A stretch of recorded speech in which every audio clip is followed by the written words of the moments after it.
صل على محمد وآل محمد اللهم صل على محمد اللهم صل على محمد وآل محمد. بسم اللہ الرحمن الرحیم. روی عن فاطمة الزہراء علیہ السلام بنت رسول اللہ قال سمعت فاطمة انہا قالت دخل علی ابی رسول اللہ فی بعض الایام فقال السلام علیک یا فاطمۃ فقلت علیک السلام قال انی اجد فی بدنی ضعفان فقلت له اعوذک باللہ یا ابتاہ من الضعف فقال یا فاطمۃ ایتنی بالکساء الیمانی فغتینی بہ فأتیتہ بالکساء الیمانی فغتیتہ بہ وسرت انظر الیہ وإذا وجهه يتلألأ كأنه البدر في ليلة تمامه وكماله. اللهم صل على محمد وآل محمد. فما كانت إلا ساعة وإذا بولدي الحسن عليه السلام قد أقبل وقال السلام علیک یا امہ فقلت وعلیک السلام یا قرۃ عینی وثمرۃ فؤادی فقال یا امہ انی اشم عندک رائحۃ طیبۃ کأنہا رائحۃ جدی رسول اللہ فقلت نعم ان جدک تحت الکساء فاقبل الحسن نحو الکساء وقال السلام علیک یا جدہ یا رسول اللہ اتاذن لی ان ادخل معک تحت الکساء فقال وعلیک السلام یا ولدی و یا صاحب حوضی قد اذنت لک فدخل معه تحت الکساء. اللهم صل على محمد وآل محمد. فما كانت إلا ساعة وإذا بولدي الحسين علیہ السلام قد اقبل وقال السلام علیک یا امہ فقلت وعلیک السلام یا ولدی ویا قرۃ عینی وثمرۃ فؤادی فقال لی یا امہ انی اشم عندک رائحۃ طیبۃ کأنہا رائحۃ جدی رسول اللہ فقلت نعم ان جدک واخاک تحت الکساء فدن الحسین نحو الکساء وقال السلام علیک یا جدہ السلام علیک یا من اختارہ اللہ اتاذن لی ان ادخل معکما تحت الکساء فقال وعلیک السلام یا ولدی ویا شافع امتی قد اذنت لک فدخل معہما تحت الکساء. اللهم صل على محمد وآل محمد. فاقبل عند ذلك ابو الحسن علی ابن ابی طالب علیہ السلام وقال السلام عليك يا بنت رسول الله. فقلت وعليك السلام يا أبا الحسن ويا أمير المؤمنين. فقال يا فاطمة إني أشم عندك رائحة طيبة كأنها رائحة أخي وابن عمي رسول الله. فقلت نعم ها هو مع ولديك تحت الكساء. فأقبل علي نحو الكساء وقال السلام عليك يا رسول الله. أتأذن لي أن أكون معكم تحت الكساء؟ قال له وعليك السلام يا أخي ويا وسي وخليفتي وصاحب لوائي. قد أذنت لك. فدخل علي تحت الكساء. اللهم صل على محمد وآل محمد. ثم آتيت نحو الكساء وقلت السلام عليك يا أبتاه يا رسول الله.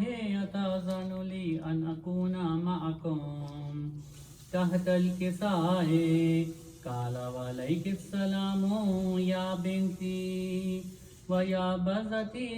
قد أذنت لك. فدخلت تحت الكساء. اللهم صل على محمد وآل محمد. فلما اكتملنا جميعا تحت الكساء أخذ أبي رسول الله بطرفي الكساء وأومأ بيده اليمنى إلى السماء وقال اللهم إن هؤلاء أهل بيتي وخاصتي وحامتي لحمهم لحمي ودمهم دمي. يؤلمني ما يؤلمهم ويحزنني ما يحزنهم. أنا حرب لمن حاربهم وسلم لمن سالمهم وعدو لمن عاداهم ومحب لمن أحبهم. إنهم مني وأنا منهم. فاجعل صلواتك وبركاتك ورحمتك وغفرانك ورضوانك علي وعليهم وأذهب عنهم الرجس وطهرهم تطهيرا. اللهم صل على محمد وآل محمد. فقال الله عز وجل يا ملائكتي ويا سكان سماواتي إني ما خلقت سماء مبنية ولا أرضا مدهية ولا قمرا منيرا ولا شمسا مزية ولا فلكا يدور ولا بحرا يجري ولا فلكا يسري إلا في محبة هؤلاء الخمسة الذين هم تحت الكساء. فقال الأمين جبرائيل يا ربي ومن تحت الكساء؟ فقال عز وجل هم أهل بيت النبوة ومعدن رسالته هم فاطمة وأبوها وبعلها وبنوها. اللهم صل على محمد وآل محمد. فقال جبرائيل يا ربي أتأذن لي أن أهبط إلى الأرض لأكون معهم سادسا؟ فقال الله نعم قد أذنت لك. فهبط الأمين جبرائيل وقال السلام عليك يا رسول الله العلي الأعلى يقرأك السلام ويقصك بالتحية والإكرام ويقول لك وعزتي وجلالي إني ما خلقت سماء مبنية ولا آذان مدحية ولا قمرا منيرا ولا شمسا مضية ولا فلكا يدور ولا بحرا يجري ولا فلكا يسري إلا لأجلكم ومحبتكم وقد أذن لي أن أدخل معكم فهل تأذن لي يا رسول الله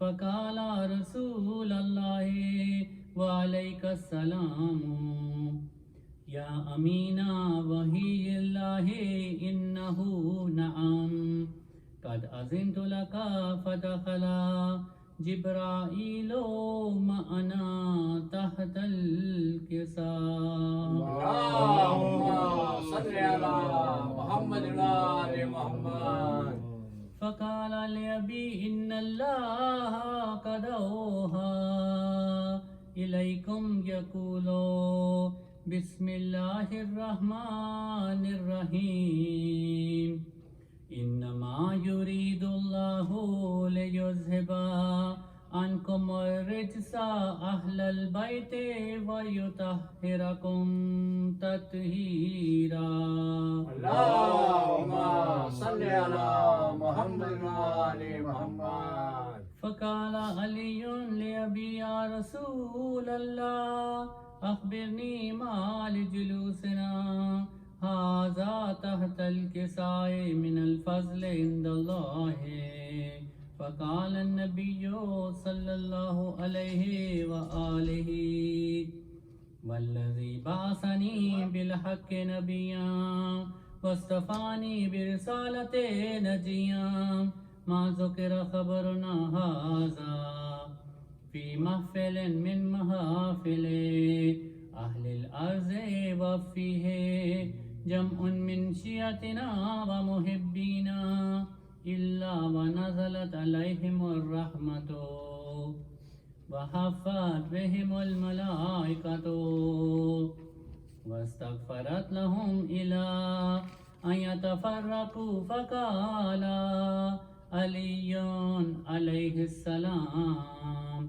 إذا والله فزنا وفاز شيعتنا ورب الكعبة فقال برسول الله صلى الله عليه وآله يا علي والذي بعثني بالحق نبيا واصطفاني برسالة نجيا ما ذكر خبرنا هذا في محفل من محافل أهل الأرض وفيه جمع من شيعتنا ومحبينا وفيهم مهموم إلا وفرج الله همه إلهي آمين ولا مغموم إلا وكشف الله غمه إلهي آمين ولا طالب حاجة إلا وقضى الله حاجته إلى يوم فقال علي عليه السلام إذا والله فزنا وسعدنا وكذلك شيعتنا فازوا وسعدوا في الدنيا والآخرة ورب الكعبة اللهم صل على محمد وآل محمد اللهم صل على محمد وآل محمد اللهم كل وليك الحجة ابن الحسن صلواتك عليه وعلى آبائه في هذه الساعة وفي كل ساعة وليا وحافظا وقائدا وناصرا ودليلا وعينا حتى تسكنه أرضك طوعا وتمتعه فيها طويلا برحمتك يا أرحم الراحمين. اللهم صل على محمد وآل محمد پر محمد وآل محمد صلوات. اللهم صل على محمد وآل محمد. برائے خوشنودی جناب سیدہ بلندتر صلوات. اللهم صل على محمد وآل محمد. افضل بھائی سنیے، جوش کا ایک شعر ہے مشہور، انسان کو بیدار تو ہو لینے دو اور قوم پکارے گی ہمارے. تو اس پر میں نے ایک زمین کہی ہے کہ اے جوش تمہارے خواب کو تعبیر مل چکی ہے، اے جوش تمہارے خواب کو تعبیر مل چکی ہے. دیکھ لو سرزمین نینوا پہ، دیکھ لو سرزمین نینوا پہ اربعین کے روز کو. آج مجھے شہادت موسم خون کی، تو ان کا نام بھی فاطمہ تھا، تو میں ان کی جدہ پہ کلام ہے.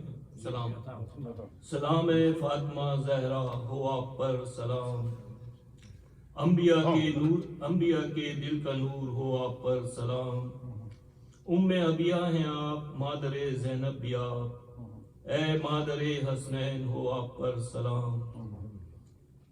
شب اسرا جنہوں نے جلوہ نور خدا دیکھا، اے نبی کی نور عین ہو آپ پر سلام. کلمہ پڑھ پڑھ کے جو ظلم کیا امت نے، اے صبر و شکر کی انتہا ہو آپ پر سلام. ایثار و قربانی جو ہے آپ سے قائم، اے فخر کبریا ہو آپ پر سلام. آج بھی مظلوم ہیں آپ کل کی طرح، اے مادر حسنین ہو آپ پر سلام. اجر وہ کیسا دیا جوانی میں بوڑھا کر دیا، اے جگر گوشے رسول ہو آپ پر سلام. مباہرے میں اللہ نے سچا امت نے جھوٹا کر دیا، اے حامل چادر تطہیر ہو آپ پر سلام. یہ بحر مصائب اس پہ رونے نہ دیا، اے صابرہ بنت صابرہ ہو آپ پر سلام. چلو شاعر مولا پر، مولا کائنات امیر المومنین. کمال انسانیت کی انتہا چاہتا ہوں، کمال انسانیت کی انتہا چاہتا ہوں، اسی لیے در حیدر پہ سر کو رکھتا ہوں. جب بھی روح کی معراج چاہتا ہوں، تصور میں نجف کو دیکھ لیتا ہوں. دلوں کے راز نام علی سے جان لیتا ہوں، ہاں ہر علی والے کو پہچان لیتا ہوں، ہاں ہر علی والے کو پہچان لیتا ہوں. نور کی حقیقت ہے کیا جانتا ہوں، علی نور الہی، علی راز الہی جانتا ہوں. علی کعبہ، علی قبلہ، علی مسجد، علی منبر، ظہور حق کی ہے دلیل علی جانتا ہوں. کچھ اور شعر مولائی پہ. عقلوں میں جو سما نہ سکے، علی سلطان عالم، علی سردار عالم. شعور کی منزل آخر، علی نور الہی، علی محبوب خاتم.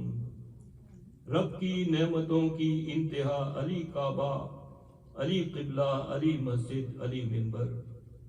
دلیل تکمیل انسانیت کی منزل آخر، علی آقا، علی مولا، علی تسکین پیغمبر. ظہور حق کی ہے وہ روشن دلیل، علی کافی، علی شافی، علی زمزم، علی کوثر. تجلی جمال و جلال کا مظہر، تجلی جمال و جلال کا مظہر. علی مرشد، علی ہادی، علی قائد، علی رہبر. درود کی درخواست. اللهم صل على محمد وآل محمد. محمد وآل محمد صلوات. اللهم صل على محمد وآل محمد. برائے خوشنودی امام زمانہ بلندتر صلوات. اللهم صل على محمد وآل محمد. بارہ دیگر نعرہ صلوات. اللهم صل على محمد وآل محمد. سجاد رہائی پا کر بھی پردیس سے گھر کو آ کر بھی جب اشک بہاتے رہتے تھے زینب سے دکھ دیکھے نہ گئے. ایک روز تڑپ یہ پوچھا سجاد تو کب تک روئے گا. اس وقت میرے مولا نے کہا اس وقت میرے مولا نے کہا اماں ہے اپنے مقدر پر صغرا کے سوالوں پر کیوں نہ روئے سجاد کیوں نہ روئے سجاد کیوں نہ روئے سجاد. اے میری پھوپھی انصاف تو کر نیزے پہ جو دیکھے باپ کا سر ہو ساتھ سفر میں وہ جس نے چیرا تھا علی اکبر کا جگر ہو ساتھ سفر میں وہ جس نے چیرا تھا علی اکبر کا جگر. دروں کی سزا ملتی ہو جہاں بچوں کو اشک بہانے پر کیوں نہ روئے سجاد. تم چھپ چھپ کر خون روتی ہو میں روں تو کیوں کہتی ہو رویا نہ کرو اے لال میرے بھائی کو گوا کر بیٹھی ہوں.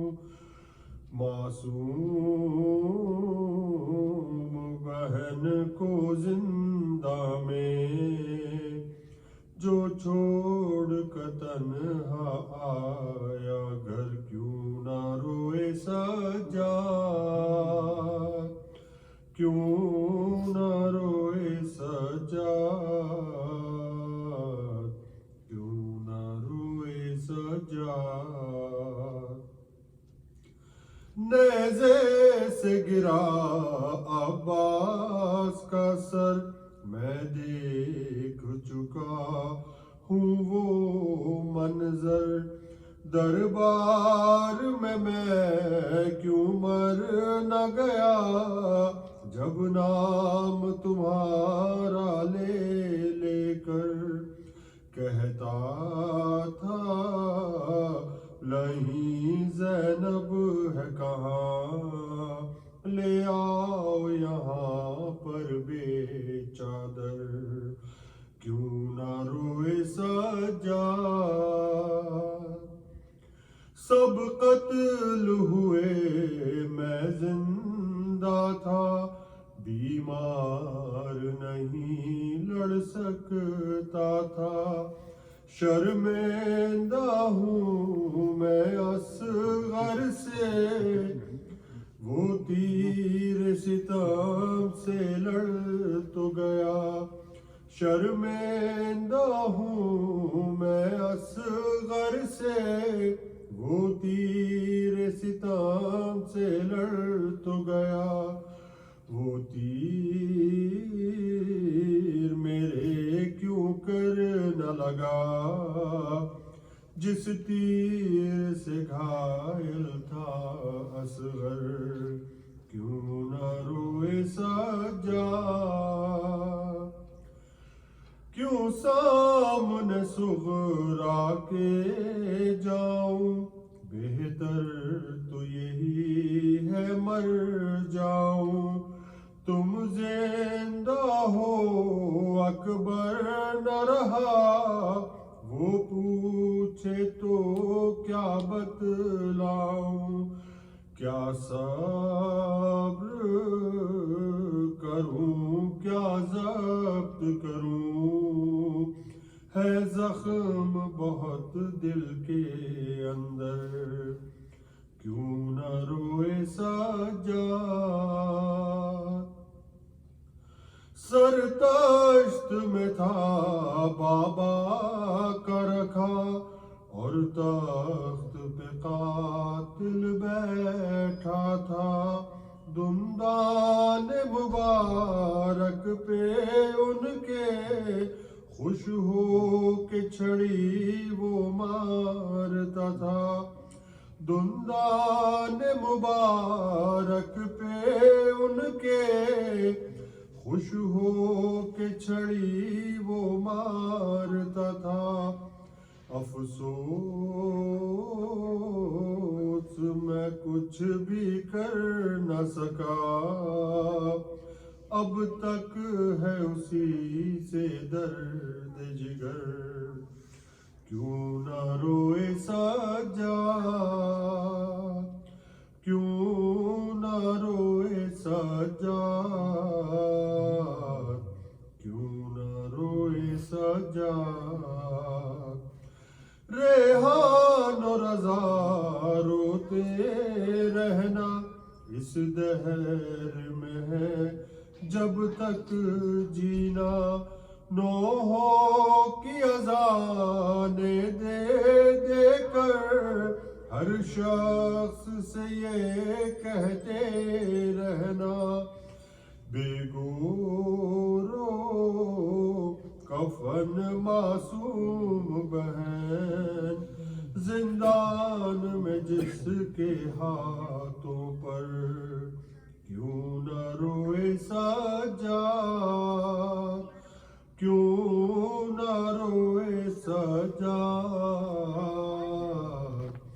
کیوں نہ روئے سجاد، صلوات پڑھو۔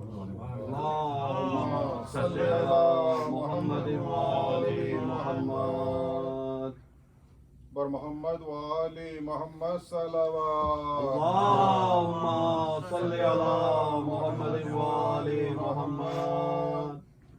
سورہ فاتحہ و نظر 14 کربلا۔ بسم اللہ۔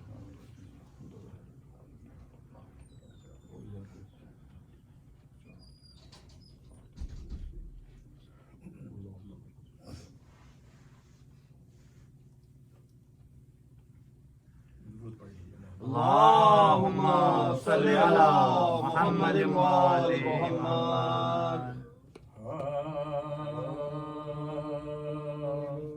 ہائے اے میرے غریب الغربا مولا رضا،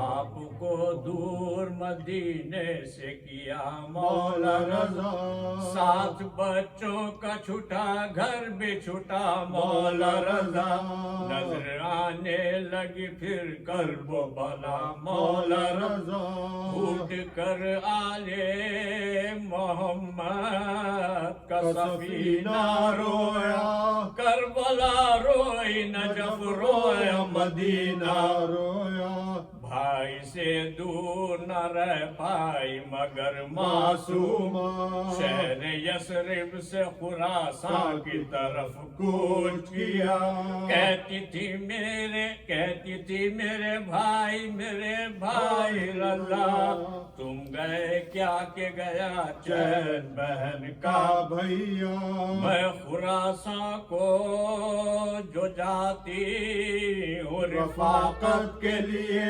آ رہی ہوں میں تمہاری زیارت کے لیے، ان کو معلوم نہ تھا مولا رضا قتل ہوئے، بھائی نے دور وطن سے یہ مصائب دیکھے، آخری وقت وہ بہنوں کو صدا دیتے رہے، اتنی غربت میں خراسان میں ہی دفن ہوئے، الغرض بھائی سے ملنے کوئی ہمشیر چلی، ساتھ میں اشک بہاتی ہوئی تقدیر چلی، قم کے نزدیک جو معصوم قم آئی، ذرا دیکھا ہر بام پہ آویزہ ہے پرچم، کالا، شہر والوں سے یہ پوچھا یہ ہے کیا ماجرا کیا، کسی خاتون نے روتے ہوئے اس طرح کہا،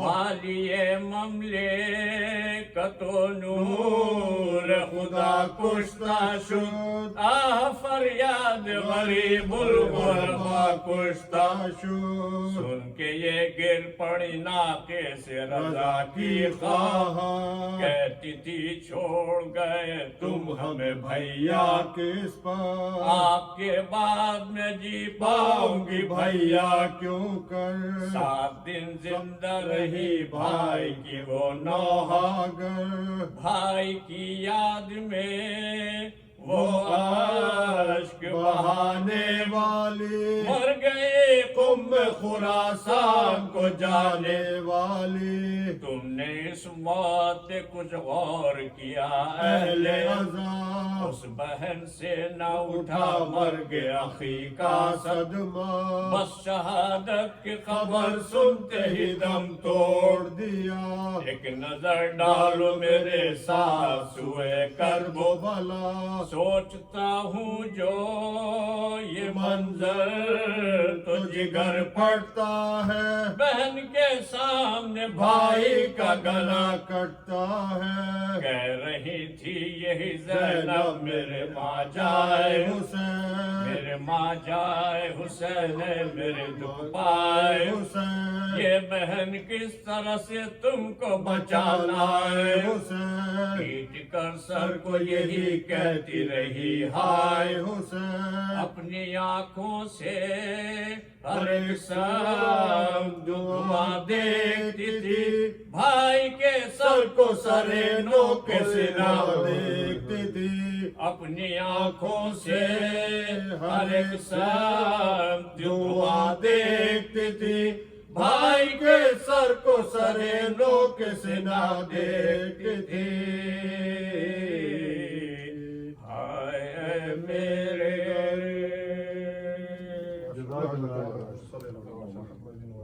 محمد والی محمد صلوات،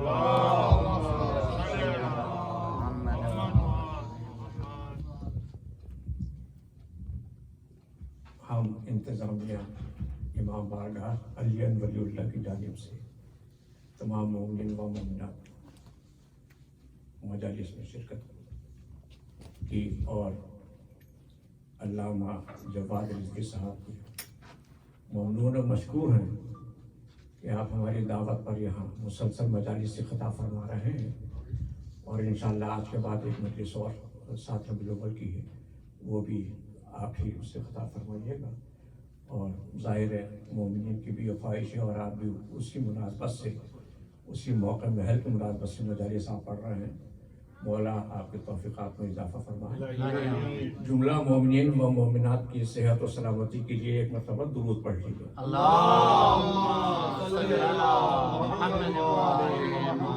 میں علامہ جواد رضوی صاحب سے گزارش کروں گا کہ زیب منبر بر محمد و آل محمد صلوات، اللهم صل على محمد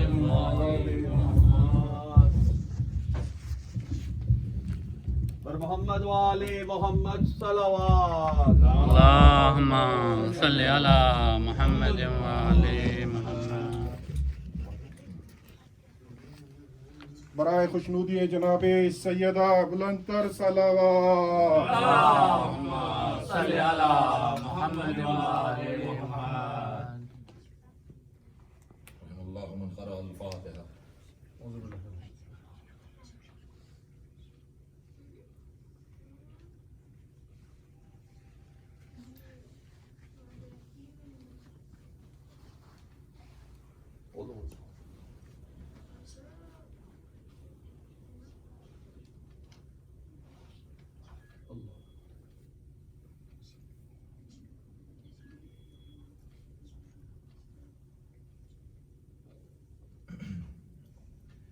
لا حول ولا قوة إلا بالله العلي العظيم.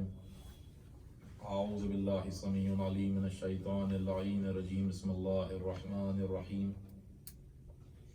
الحمد لله الذي لا يبلغ مدحته القائلون ولا يحصي نعمه العادون ولا يؤدي حقه المجتهدون، الذي ليس لصفته حد محدود ولا نعت موجود ولا وقت معدود ولا أجل ممدود. أول الدين معرفته وكمال معرفته التصديق به وكمال التصديق به توحيده كمال توحيده إخلاص له وكمال إخلاص له نفي الصفات عنه لشهادة كل صفة أنها غير الموصوف لشهادة كل موصوف أنه غير الصفة. الصلاة والسلام على سيد الأنبياء والمرسلين خاتم النبيين الرحمة للعالمين بالقاسم محمد. اللهم صل على محمد وآل محمد. الصلاة والسلام على مظهر العجائب مظهر الغرائب اسد الله الغالب غالب كل غالب امام مشارق والمغارب مولانا ومولى الكونين بالحسنين علي بن ابي طالب. اللهم صل على محمد وآل محمد. لعنة الله على اعدائهم وخطلتهم اجمعين من يومنا هذا الى يوم الدين. اما بعد فقد قال الله سبحانه وتعالى في محكم كتاب المبين. بسم الله الرحمن الرحيم. قل لا يعلم من في السماوات والارض الغيب الا الله. صلوات پڑھ دیجیے بارک اللہ. اللهم صل على محمد وآل محمد. بزرگان علی مرتبت، حضرات سامعین علی قدر، سورہ نمل سے آیہ مجیدہ آپ کے سامنے پیش کرنے کا شرف حاصل کیا ہے. اور چونکہ گزشتہ مجلس میں میں نے آپ سے اس بات پر وعدہ بھی کیا تھا کہ کچھ گفتگو غیب پر ہوگی، تو کوشش یہی رہے گی کہ جتنی آیات مجیدہ ہیں کلام پاک میں، جیسے یہ آیہ مجیدہ ہے جس کو میں نے آپ کے دیے سماعت کیا، ارشاد ہو رہا ہے قل لا یعلم من فی السماوات والارض الغیب الا اللہ. اے میرے حبیب، آپ بیان فرما دیجئے کہ زمین و آسمان میں ایسا کوئی نہیں ہے جو غیب کو جانتا ہے، غیب اس کو پتا ہے، الا اللہ، سوائے اللہ کے کسی کو پتہ نہیں ہے کہ غیب کیا شے کا نام ہے. ایسی کئی آیات مجیدہ ہیں جو دلیل کے طور پر اغیار منافقین اس زمرے میں لے کر آتے ہیں کہ سوائے اللہ کے کوئی غیب نہیں جانتا، تو لہذا گھران آل محمد بھی غیب نہیں جانتے، اور یہ فیصلہ صادر کر دیتے ہیں کہ سوائے اللہ کے کوئی نہیں جانتا، اور اگر کوئی دعویٰ کرے کہ وہ جانتا ہے تو اس نے شرک کیا. اور اگر کسی نے یہ ایمان رکھا کہ اللہ کے علاوہ کسی نے ماننے کا یا جاننے کا یہ ایمان رکھا، عقیدہ رکھا، تو اس کا عقیدہ شرک پر مبنی ہے. اور چونکہ قرآن مجید خود مجموعہ ہے محکمات اور متشابہات ہیں، یعنی محکم آیتیں وہ جس کے معنی بالکل واضح ہیں، جس کے بالکل ایسے معنی کہ اگر ڈائریکٹ کہہ لیں کہ اس میں کوئی اور دوسرے معنی نہ نکلے اسے کہتے ہیں محکم. اور کچھ آیات ایسی ہیں جو متشابہات ہیں، یعنی جس کے کئی معنی کئی مطالب نکل سکتے ہیں، یا یوں کہہ لیں کہ گول مول کیا کہنے، واہ واہ واہ، اسے کہتے ہیں متشابہات آیتیں. تب امتیاز یہ معلوم کرنا ہوگا کہ آخر ان میں محکم آیتیں کون سی ہیں؟ قرآن مجید چونکہ آیات کا مجموعہ ہے. اب جب آیات کا مجموعہ ہے لیکن کوئی آیت یہ نہیں کہتی آغاز سے قبل کہ میں محکم ہوں یا میں متشابہ ہوں، تو معلوم ہوا محکم اور متشابہ رکھ کر کلام مجید میں اللہ نے عقول انسانی کو اس بات پر واجب کر دیا کہ دیکھو قرآن سمجھ میں نہیں آ سکتا جب تک کہ وارث قرآن نہ ہو. اگر وارث قرآن کی ضرورت نہ ہوتی تو پھر عقل انسانی خود ہی طے کر سکتی تھی اس میں محکم کون سی ہے، متشابہ کون سی ہے. مگر مفسرین میں پہاڑ جیسا اختلاف پایا جاتا ہے کہ کسی آیت کو کسی مفسر نے محکم کہا تو اسی آیت کو کسی دوسرے مفسر نے متشابہ کہہ دیا. جب اگر یہ بات ہے تو پھر معلوم کرنا ہوگا کہ صحیح دلیل کون دے، اور دلیل وہی دے، تعویل وہی بیان کرے جس کے گھر میں قرآن نازل ہوا، جسے باب مدینہ علم کہا جاتا ہے. جب اسی دروازے پر کوئی سائل آیا اور آ کر پوچھتا ہے امام جعفر صادق علیہ السلام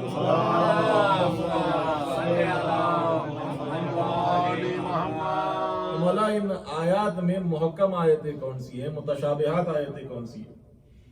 تو امام نے پوچھا کیا تو یہ سمجھتا ہے کہ میں چند آیتوں کو الگ کر کے کہوں گا یہ متشابہ باقی محکم؟ سائل کہتا ہے مولا سوال تو یہی تھا، یہی نیت کے ساتھ آیا تھا کہ آپ اس میں امتیاز قائم کر کے ہمیں بتا دیں ان میں محکم آیتیں کون سی، متشابہات کون سی. امام نے فرمایا کلیہ ایک ہی ہے معلوم کرنے کا کہ محکم کون سی، متشابہات کون سی. پوچھا مولا کیا؟ فرمایا جس نے قرآن ہم سے لیا سارا قرآن محکم، اور جس نے ہمیں چھوڑ کر قرآن لیا سارے کا سارا قرآن متشابہ ہے. یعنی آل محمد کا دامن نہ تھامے تو گول مول آیتوں میں پھرتے رہو گے، حقیقت نہیں ملے گی. بات سمجھ میں آ رہی ہے؟ یعنی محکم کون سی اور متشابہات کون سی. اب جب یہ تعارف ہمیں سمجھ میں آ گیا کہ محکم اور متشابہ کا پتہ ہی چلے گا اس باب مدینہ علم سے، اور جب یہ بیان کریں تو حقیقت سے آشنائی حاصل ہوگی اور پھر حقیقت تک پہنچیں گے، اور جب حقیقت ملے گی تبھی پھر عارف خدا کہلانے کے حقدار ہوں گے. اب میرا چونکہ وہ موضوع نہیں کہ میں مانے حقیقت بھی بیان کروں کہ جب امام سے پوچھا گیا کہ مال حقیقت، مولا حقیقت کیا ہے، تو فرمایا التوحید لا تتوہم، وہم نہ کرنا جو توحید ہے، اور یہی توحید کا احدیت کی صفت میں جذب ہو جانے کو حقیقت کہتے ہیں. یقیناً بڑا بھاری جملہ ہے، اور یہ جملہ بیان فرمانے والے امیر المومنین اور بیان کیا اس سے جس کا نام ہی ہے کمائل ابن زیاد نقعی، جس کی آپ دعائے کمائل پڑھتے ہیں. اور یہ دعائے کمائل کی فضیلت یہ ہے، چونکہ بات آئی ہے تو کہتا چلوں کہ یہ دعائے کمائل نہیں تھی، یہ تھی پہلے دعائے خضر.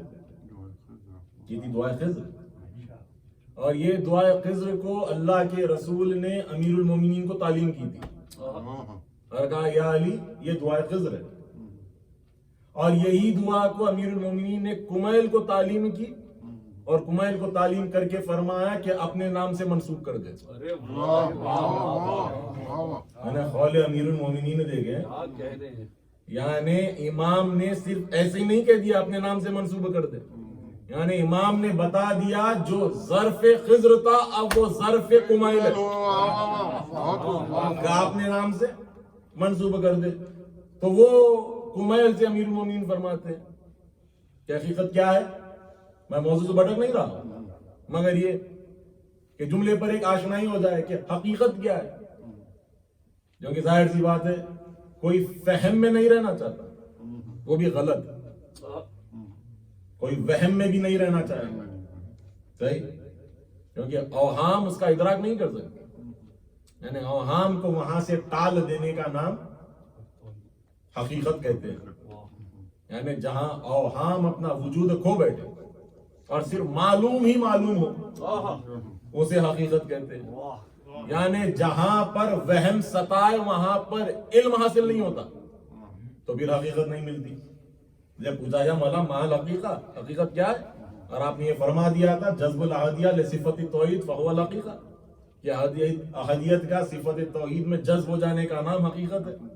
مولا اس پر آشنائی ڈالیں تو ایک جملہ، حدیث کافی طویل ہے مگر ایک جملہ اس میں امیر المومنین نے یہ فرمایا اطفئ السراج، چراغ کو بجھا دے.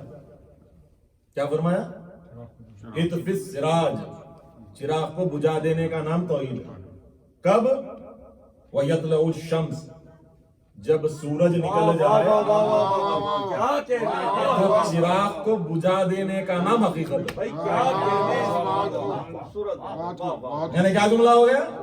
یعنی اگر سورج نکل جائے تو یہ حماقت نہ کرنا کہ اس کے سامنے اپنے دیے لے کر چلے گا. یعنی امام نے نسبت ہی ایسے دی کہ دیکھو جب قول معصوم سامنے آ جائے تو پھر اپنی ایری غیری فکر کو سامنے رکھ کر امام کے قول کو نہ ٹکرانا، حقیقت سے محروم ہو جاؤ گے. یعنی امام کا قول جب سامنے آ جائے اب یہ باوزن ہو جاتا ہے کہ یہاں نہ اوہام ستاتے ہیں نہ کچھ نہ کیا، مگر یہ کہ صرف اور صرف حقیقت ملتی ہے. اور جب حقیقت ملتی ہے تو پھر عارف الہی کہلاتا ہے. اب یہ درجات ہیں کہ عرفان خدا کو طے کرنے کے لیے آل محمد کا سہارا ضروری ہے. کوئی دعویٰ نہیں کر سکتا کہ ہم اللہ کو پہچان لیں گے بالراز، اگر کر لے تو اس سے بڑا کذاب اور کوئی نہیں. تو جب یہ جملہ ہے کہ قرآن نے اعلان کر دیا قُلْ لَا يَعْلَمُ مَنْ فِي السَّمَاوَاتِ وَالْأَرْضِ الْغَيْبَ إِلَّا اللَّهُ، کہ نہ زمین و آسمان میں رہنے والے کوئی لوگ جانتے ہی نہیں کہ غیب کیا ہے سوائے اللہ کے. جب یہ واضح آیت آ گئی تو اب سوال یہ ہوگا کہ یہ زمین میں رہنے والے کون اور آسمان میں رہنے والے کون؟ اگر زمین میں رہنے والے ہیں آل محمد تو پھر یہ غیب نہیں جانتے، اگر آسمان میں رہنے والے ہیں تو پھر یہ غیب نہیں جانتے. قرآن کا فیصلہ ہے. یہ نہ زمین پر رہنے والے غیب جانتے ہیں نہ آسمان پر رہنے والے غیب جانتے ہیں. اگر کوئی مجھے رہائش آل محمد کا پتہ دے دے کہ یہ زمین پر رہتے ہیں یا فلاں مقام آسمان پر رہتے ہیں تو اس آیت کے تحت میں کہہ سکتا ہوں کہ یہ غیب نہیں جانتے. توجہ چاہوں، اگر یہ آیت مجیدہ کے تحت بے شک نہ زمین پر رہنے والا کوئی غیب جانتا ہے نہ آسمان میں رہنے والا کوئی غیب جانتا الا اللہ، سوائے اللہ کے. تو مجھے پتا یہ کرنا ہے کہ ان کی رہائش کہاں ہے. چلے میں ایک آیت کا سہارا لیتا ہوں کہ ارشاد ہوا وَلَهُ مَنْ فِي السَّمَاوَاتِ وَالْأَرْضِ وَمَنْ عِنْدَهُ، جو زمین پر رہتے ہیں ان کا بھی مالک میں اللہ، جو آسمان میں رہتے ہیں ان کا مالک بھی میں اللہ.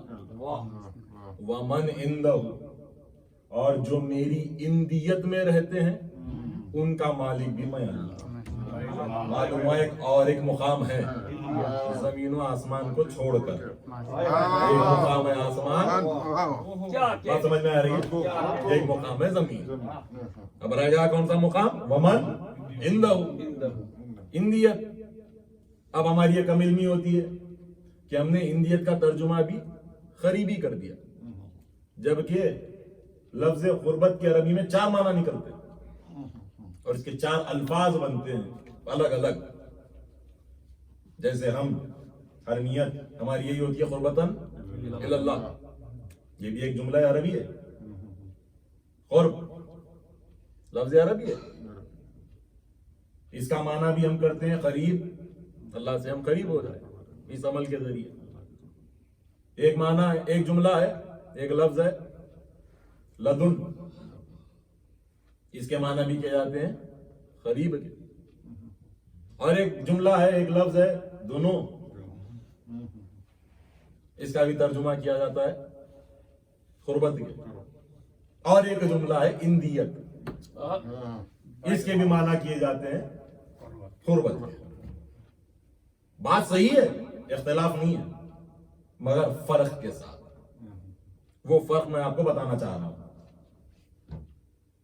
کہ جو قربت لفظ قرب میں ہے وہ قربت لفظ دنو میں نہیں ہے، اور جو قربت لفظ دنو میں ہے وہ قربت لفظ لدن میں نہیں ہے، اور جو قربت لفظ لدن میں ہے وہ قربت لفظ اندیت میں نہیں ہے۔ قربت سارے مگر فرق کے ساتھ۔ اب وہ کیسے؟ جیسے مثلا قرب ہو، جیسے آپ ہو، آپ بھی کہہ سکتے ہیں کہ میں پڑھنے والے سے قریب تھا، اور آپ بھی کہہ سکتے ہیں میں پڑھنے والے سے قریب تھا، مگر جتنا آپ قریب ہیں وہ اتنے قریب نہیں ہیں۔ صحیح؟ آپ کہہ سکتے ہیں کہ میں نے آپ کو قریب سے سنا ہے، آپ بھی کہہ سکتے ہیں میں نے آپ کو قریب سے سنا ہے، مگر جو مقام پر آپ بیٹھ کر کہہ سکتے ہیں یا آپ بیٹھ کر کہہ سکتے ہیں وہ یہ سارے نہیں کہہ سکتے۔ اسے کہتے ہیں قربت، اسے کہتے ہیں قربت۔ یہ فاصلہ تو آ گیا نا، یہ ہے معنی قرب کے۔ اور ایک جملہ ہے دونوں۔ دونوں کیا ہے؟ قرآن پڑھے وہ جنل جنتین الدان، یہ دونوں سے نکلا دان۔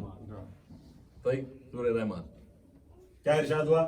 اب اس کے متعلق تمام مفسرین نے یہی جملہ لکھا کہ یہ وہ مقام قرب ہے کہ جنتی جنت میں بیٹھے بیٹھے ہاتھ بڑھائیں گے اور پھل توڑ لیں گے۔ تو اب یہ جملہ ملا کہ دونوں اس مقام قرب کو کہتے ہیں کہ جہاں تک ہاتھ بڑھایا جا سکے، نہیں پہنچا سکا، کہ جہاں تک ہاتھ پہنچا جا سکے اسے کہتے ہیں دونوں۔ اب لوگ ناپتے پھرتے ہیں کہ کتنا قریب تھا رسول شب معراج اللہ سے، تو قرآن کی آیت نازل ہوئی ثم دنا فتدلی، یہ دونوں سے ہے، یعنی اتنے تو قریب تھے معراج میں کہ ہاتھ ملایا جا سکتا تھا۔ بات سمجھ میں آ رہی ہے؟ یہ ہے قربت دونوں میں۔ اور پھر ایک جملہ ہے، لفظ ہے لدن، کہ قرآن نے کہا کہ قرآن آیا کہاں سے؟ تو کہا کہ اس کے لدن سے آیا ہے۔ اب یہ لدن کیا ہے؟ دیکھیے یہ قربت تو آپ نے جان لی لفظ قربت کی، پھر لفظ دونوں کی قربت آپ نے جان لی، کتنا قریب کے ہاتھ کے برابر آ گئے۔ اب لدن کیا ہے؟ جیسے آپ مجھ سے قریب ہوئے اتنے ہی قریب ہو سکے، اس سے زیادہ نہیں ہو سکے، مگر جو قربت میرے لباس کو مجھ سے حاصل ہے آپ کو نہیں ہے، یعنی اتنا قریب ہوا کہ جسم سے مس ہو گیا، اسے کہتے ہیں لدن۔ تو قرآن کہاں سے آیا؟ اس کے لدن سے۔ اور ایک جملہ آخری لفظ جو رہ گیا اسے کہتے ہیں اندیت۔ اندیت کے کیا معنی؟ جیسے اگر آپ کسی عالم سے کوئی سوال کریں تو وہ یہ جواب دیں گے کہ یہ میری اندیت سے یہ جواب حاصل کیا۔ جیسے مقام علم کیا ہے؟ علم کا مقام ایک انسان میں کہاں ہے؟ سر پر، جیب میں نہیں، سینے میں۔ یہ جو سینے میں ہے نا یہ ہے انتہائی مقام قربت، اسے کہتے ہیں اندیت۔ سمجھو ہے؟ اب خدا کہہ رہا ہے وَلَهُ مَنْ فِي السَّمَاوَاتِ وَالْأَرْضِ وَمَنْ عِنْدَهُ، زمین پر رہنے والوں کا مالک بھی میں اللہ، آسمان پر رہنے والوں کا مالک بھی میں اللہ، اور جو میرے اندیت میں رہتے ہیں۔ معبود کیا تو سینہ رکھتا ہے؟ تو جسم و جسمانیت سے بالاتر ہے؟ اگر ہم یہ عقیدہ رکھ لیں کہ کوئی تجھ میں حلول کر گیا یا کسی میں تو حلول کر گیا تو دائرے کفر میں آ جائیں۔ ہاں نہیں، دیکھو علم عین ذات صفت ہے، علم اللہ کی عین ذات صفت ہے۔ اب جب یہ عین ذات صفت ہے تو اس کا مقام ہی اندیت ہے۔ اب مفصل نے آ کر امام سے پوچھا کہ مولا اس آیت کی تفسیر فرمائیے کہ یہ کون لوگ ہیں جو ومن عنده کی مصداق ہے. تو امام نے فرمایا کہ اے مفضل، زمین پر رہتے ہیں ہر متحرک جانور، ہر متحرک شے. آسمان پر رہتے ہیں فرشتے. پوچھا وہ کون ہے جو اس کی اندیت میں رہتے ہیں؟ مفضل قدموں پر گر کر پوچھتا ہے مولا آپ ہی بیان فرمائے کون رہتے ہیں؟ سینے کی طرف اشارہ کر کے فرمایا ہمارے علاوہ اور کون ہو سکتا ہے؟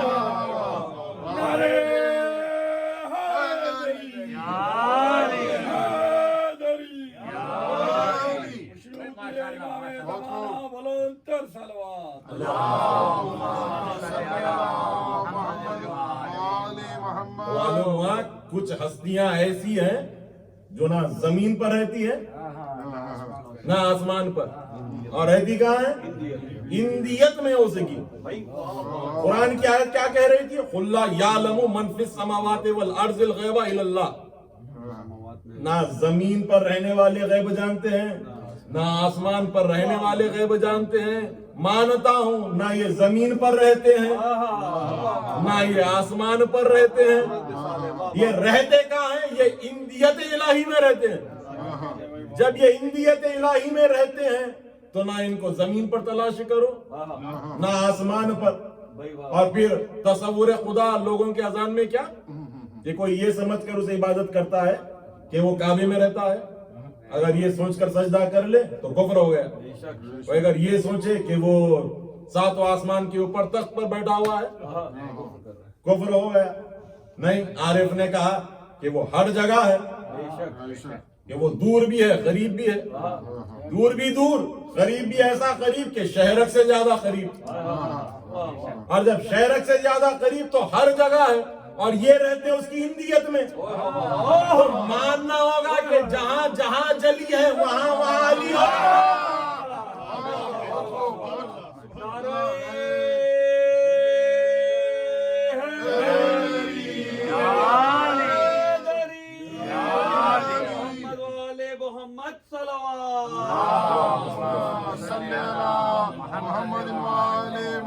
قرآن نے بھی جو جملہ کہا کہ قریبی، کیسی قریبی؟ قرآن نے یہ صیغہ واحد استعمال نہیں کیا.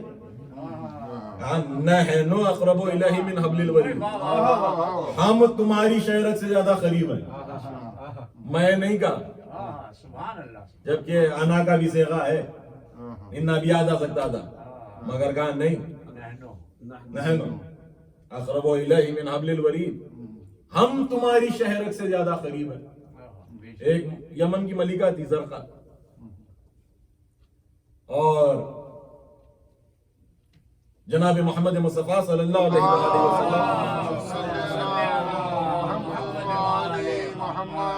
کا نور اس دنیا میں آنے سے قبل رحم جناب آمنہ سلام اللہ علیہ میں، تو جب اسے علم ہو گیا تھا، یہ اپنے علماء سے انہوں نے سن لیا تھا، اپنے پادریوں سے، کہ فلاں زمانے میں ایک آخری نبی آئے گا جس کا پرچم ساری دنیا پر لہرائے گا. تو اس نے انتظام یہ کیا کہ ایک کنیز کو خریدا کہ کسی طرح جناب آمنہ کے گھر نوکری حاصل کر اور وہاں جانا اور نور حبیب خدا کو قتل کر دینا.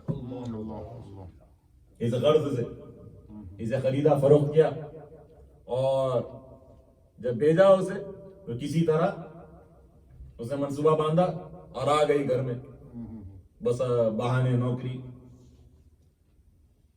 اور جب ملازم بن کر آئی، اور ایک دن ایسا آیا کہ اسے موقع ملا کہ کوئی گھر میں نہیں سوائے جناب آمنہ کے. جیسے موقع ملا تو اس ملکہ ملونہ نے ایک زہر میں ڈوبا ہوا خنجر دیا تھا کہ جب بھی موقع ملے کام تمام کر دینا. جیسے دیکھا گھر پر کوئی نہیں، صرف شہزادی اکیلی ہے، آگے بڑھی اور بڑھ کر وار کرنے گئی. اسی اسنا میں کہیں سے ایک نیزہ آیا اور اس کے ہاتھ پر لگا، اور ایک ندائے غیبی آئی کہ اس سردار کو قتل کرنے کا منصوبہ بنایا تھا. توجہ، اس سردار کو مارنے آئی تھی جس کا وسیع تیری شہرک سے زیادہ قریب ہے. جس کو مارنے آئی تھی جس کا وسیع اس کی تیری شہرک سے زیادہ قریب ہے. اسی لیے صیغہ نحنو خدا نے استعمال کیا قرآن میں. نحنو اقرب الیہ من حبل الورید. یہ قریب ہوتے ہیں، وہ آتا جاتا نہیں ہے. ان کی قربت ہی اس کی قربت کہلاتی ہے. اسی لیے ان کے لیے جملہ کہا گیا. امام نے منبر کوفہ سے فرمایا انا جنب اللہ، میں اللہ کا پہلو ہوں. وہ پہلو سے مراد یہ گوشت و پوست والا پہلو ہو گیا. نہیں، امام نے فرمایا مجھ سے قریبی تمہیں اللہ کی قربت انتہا تک پہنچا دے گا، اس لیے میں جنب اللہ ہوں. اور قرآن نے بھی پکار پکار کر کہا یہ روز حشر اعلان کریں گے کاش ہم جنب اللہ میں کیا نہیں کرتے، کوتاہی نہیں کرتے. کاش ہم جنب اللہ کو مان لیتے. قرآن نے بھی پکار کر کہا یہ حسرت کریں گے، ندامت کریں گے، مگر فائدہ بخش نہیں ہوں گے. اس لیے یہ اس کو چھوڑ دیا. یہی سبب ہے کہ جب اغیار نے یہ روایت بھی اپنی کتابوں میں لکھی کہ علی اتنے مشغول ہوتے تھے نماز میں کہ اگر تیر لگ جائے پاؤں پر تو پتہ نہیں چلتا تھا. اور وہی علی حالت نماز میں ہے، سائل پکار رہا ہے تو حالت رکوع میں زکات دے رہے ہیں. غور فرمائیے گا. دیکھیں لا صلاۃ الا برجوع القلب، یعنی اس جملے کو بیان کیا کہ ایسا رجوع قلب علی کا بارگاہ الہی میں کہ تیر بھی لگ جائے خبر نہ ہو. بالیقین نماز کے جیسی کون پڑھے؟ نہیں، میں نے جملہ کہہ دیا. نماز کے جیسی کون پڑھے؟ میں نے نمازی کا جملہ استعمال نہیں کیا ہے. نماز کے جیسی کون پڑھے؟ یہ حقیقت نماز ہے. تو پاؤں پر تیر لگ جاتا تھا تو خبر نہیں ہوتی تھی. اور پھر یہی علی جب حالت رکوع میں ہے اور سائل پکار رہا ہے، آپ کو پورا واقعہ پتا ہے کہ سائل نے پکارا کیا تھا؟ جب سائل نے آواز دی کہ ہے کوئی دینے والا، اس وقت نہیں دیا. ہاتھوں کو اٹھا کر کہا معبود خالی ہاتھ جا رہا ہوں. کہا اس وقت اشارے سے بلا کر کہا کہ لے لے، یعنی بتایا کہ دیکھو یہ ہے جنب اللہ جو اس کی اندیت میں رہتے ہیں. صلوات اور پڑھ دیجئے مل کر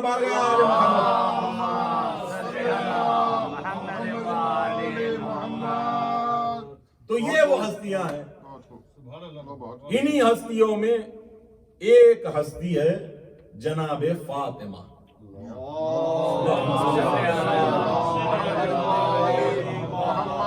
جس کا لقب ہے معصومہ، معصوم کی بہن، معصوم کی بیٹی. ایک ایسے اور روایتیں ملتی ہیں، ائمہ نے بیان کیا کہ بہت زیادہ مشابہت تھی شہزادی سیدہ سے. اور آج ہم اسی شہزادی کا ماتم کرنے جمع ہوئے. اسی لیے دیکھیں حضرات، دو بہنیں کائنات میں، تاریخ عصمت میں جو ایسی ملی اور جن پر ایسا ظلم ہوا کہ بھائی کی فراقی برداشت نہیں ہو سکی. ایک یہ شہزادی اور ایک ہے شہزادی زینب. جب شہزادی کا عقد طے ہوا تھا نا جناب عبداللہ سے، اس وقت شہزادی نے جملہ کہا اور فرمایا تھا کہ بابا میرے مہر میں ایک چیز مانگنا. اب پوچھو بیٹی کیا مانگتی ہو؟ اب میرے مہر میں یہ مانگنا، کیونکہ نانا نے بتایا تھا کہ حسین سے مدینہ چھوٹے گا. تو جب بھی میرا بھیا جائے مدینہ چھوڑ کر میرے لیے مہر ہی یہ ہوگا کہ عبداللہ مجھے روکے نہیں. حضرت حسین یہ ایک بہن اور ایک بہن ہے معصومہ قم. اور عالم دیکھیں کہ یہ وہ شہزادی کہ جس کے 14 سال نکل گئے باپ کے انتظار میں، کہ جس کا بابا 14 سال مسلسل قید میں. اور پھر امام رضا فرماتے ہیں کہ میرا معمول یہی تھا کہ میں صحن میں لیٹا کرتا تھا، اسی لیے کہ ہر رات میری بہن کو یہ حسرت ہوتی تھی کہ شاید بابا آج رات آ جائے. تصور کریں کہ جس بیٹی کا ہر شب کا معمول یہی، اور جب اسی بہن کا بھائی مقام طوس پر آ گیا اور وہاں پر عالم غربت میں شہید ہو گیا، اور یہ بہن ایسی جو حالت سفر میں تھی، خم پہنچی. جملہ کہوں اجازت ہے تو؟ جب خم پہنچی نا، ایک چاہنے والا ملا اور ایک مرتبہ شہزادی کی کنیز کے پاس آیا اور آ کر پوچھتا ہے کہ میں دیکھتا ہوں کہ یہ زمین پر خون کے قدم کیسے ہیں. تو کنیز کہتی ہے کہ میری شہزادی کو چلنے کی عادت نہیں. حضرت حسین بس دو جملے اور بڑی قیامت کے مصائب ہے شہزادی. اور ایک جملہ ہی ایسا ہے کہ جس میں سارے مصائب کربلا پناہ ہیں، یقین جانے. اور وہ یہ جملہ کہ اس چاہنے والے نے انتظام یہ کیا تھا جب خم میں آمد ہوئی شہزادی کی تو سارے خم میں سیاہ پرچم لگے ہوئے تھے. کہا سارے پرچم اتار دو، شہزادی مسافرہ ہے. عالم مسافرت میں اپنے بھائی کی شہادت کی خبر نہیں دی جاتی. سارے کالے پردے اتارے گئے، شہزادی آئی، حجرے میں قیام کیا. پتہ نہیں کہیں سے ہائے رضا کہہ کر کسی کے رونے کی آواز ہے، اور جب ہائے رضا کہہ کر کسی کے رونے کی آواز آئی عزادارو، یہ وہ مقام تھا. دو تاریخیں ملتی ہیں. ایک روایت یہ ملتی ہے کہ کچھ دن کے بعد شہزادی اس دنیا سے انتقال کر گئی، زیادہ دن باحیات نہ رہ سکی. بھائی کے فراق میں جب سنا کہ عالم غربت میں بھائی مارا گیا، اور ایک جملہ یہ ملتا ہے جس کو شاعر نے بھی نظم کر دیا، یسرب ہے کہاں توس کہاں اے بار الہ. یسرب ہے کہاں توس کہاں اے بار الہ، نہ جانے کس طرح سے سفر کر گئی بی بی. بھائی کی شہادت کی خبر تھی کہ خزاں تھی، ایک بار کہا ہائے رضا مر گئی، بس ایک بار کہا ہائے رضا مر گئی بی بی. میں کہوں شہزادی آپ کو تو سننے میں آیا تھا نا، آپ نے اپنے بھائی کو تڑپتا ہوا نہیں دیکھا تھا نا، آپ نے اپنے بھائی کو زہر کی تکلیف برداشت کرتے ہوئے نہیں دیکھا تھا نا. ارے ایک بہن کربلا کے میدان میں تھی جو 70 قدموں کے فاصلے سے دیکھ رہی تھی کہ بھائی کے سینے پر ملون سوار تھا. ارے بے دردی سے تحت کر رہا. اللہ لعنت اللہ یا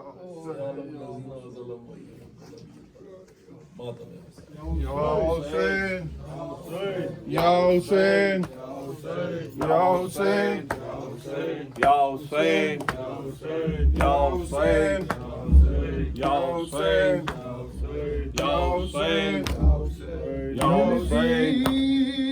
نہیں کوئی مثال ایسی دہر میں، ملتی ہی نہیں کوئی مثال ایسی دہر میں، ملتی ہی نہیں کوئی مثال ایسی دہر میں.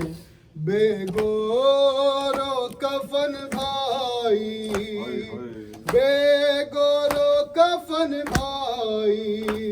ہم شیر سفر میں ملتی نہیں کوئی مثال ایسی دہر میں ملتی نہیں کوئی مثال ایسی دہر میں حق فاطمہ زہرا کا غصب جس نے کیا ہے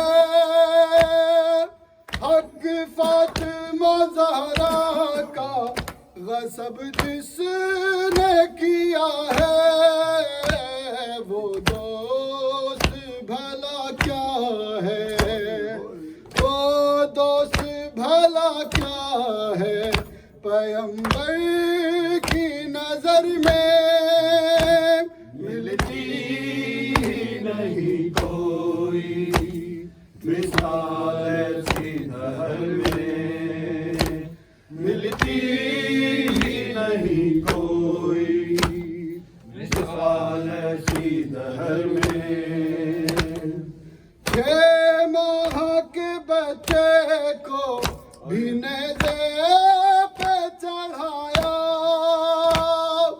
6 ماہ کے بچے کو بھی نیزے پہ چڑھایا کیا چھوڑا ہے امت نے کیا چھوڑا ہے امت نے میرے بھائی کے گھر میں ملتی نہیں کوئی مثال ایسی دہر میں ملتی نہیں کوئی مثال ایسی دہر میں خاموش چلی جاؤں بھلا شام میں کیسے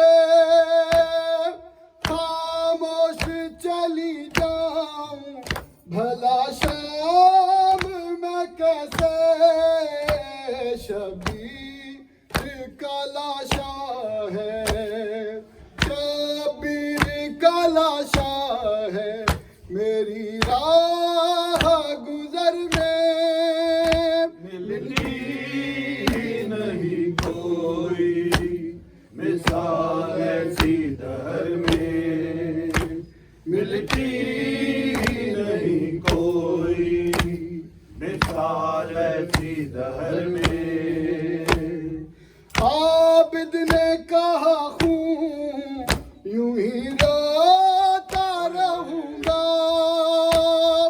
عابد نے کہا خون یوں ہی روتا رہوں گا پھوپھی کی اسیری نے پھوپھی کی اسیری نے کیے زخم جگر میں ملتی نہیں کوئی مثال ایسی دہر میں ملتی نہیں کوئی مثال ایسی دہر میں ترسی تھی خواتین ملاقات کو جن سے ترسی تھی خواتین ملاقات کو جن سے زینب